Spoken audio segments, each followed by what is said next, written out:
And advertisers know how much parents adore their kids, so they shit out aspirational ads that prey on their paternal instincts and heighten the sense that these magical imps need protection.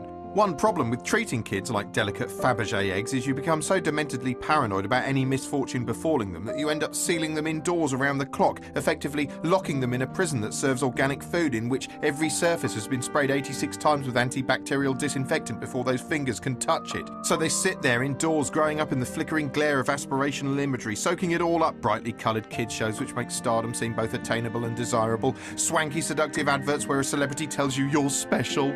Because we're worth it. And glossily packaged celebrity piddle like the Saturdays 24/7, which largely consists of banal footage of singing Five Knuckle Shuffle the Saturdays, punting about like children, dressing up, drawing, playing with their soft toys, dressing up, tickling each other, making and doing, dressing up, playing Here We Go Round the Mulberry Bush, dressing up as their mums, dressing up, climbing the trees, face painting and dressing up. One natural consequence of long-term exposure to this kind of piffle is the kids who watch it grow up wanting to be treated like celebrities themselves, becoming self-obsessed little emperors in the process.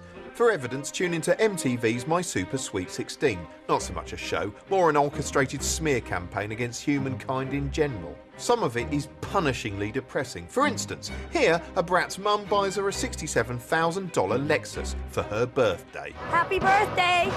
What the hell? I don't want my car now! Happy birthday. No! What the hell? I don't want my car now!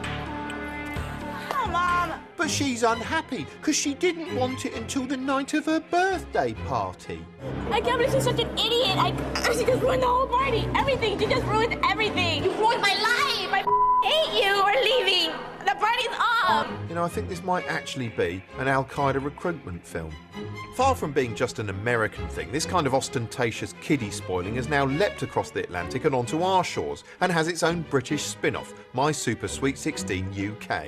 Here, in a characteristically unedifying episode, we meet a young lad called Freddie, who's more spoiled than the average ancient Babylonian prince. He lives in a massive house, has a racehorse named after him, is driven everywhere in a huge limousine, and thinks nothing of blowing a fortune on gaudy bling bullshit.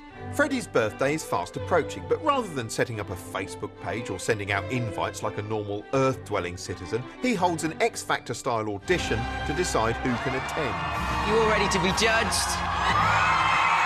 Jesus Christ. It's bad news. You're gonna have to spend a lot of money on a brand new outfit because you're coming to the party. Come on. Come the night itself, he arrives in a choreographed simulation of a red carpet celebrity event. It's a strange thing, really, to think that within my lifetime, teenage aspirations have morphed from being able to pull off a pretty good BMX trick or having fewer spots to being showered with adulation like your Lady Gaga and Peter Andre crossed with God. Make no mistake, the next generation is going to be horrible. If I was Education Secretary, which I'm not currently, I'd force every school in the country to run cartoons telling kids they were worthless just to counterbalance it all. Howie the Hare was gaily hopping down Dingle Bell Way one morning when he stopped. He looked up into the clouds, and he was struck by the notion of just how insignificant he was in the grand scheme of things. How it didn't matter if he wanted carrots for dinner, or if his paw hurt, or even if he caught his cheek on some barbed wire and got an infected face and died. None of these things mattered a squit, he realised, because despite what Mummy kept saying, he didn't matter a squit. Which is why it didn't matter that moments later he was killed by a meteorite.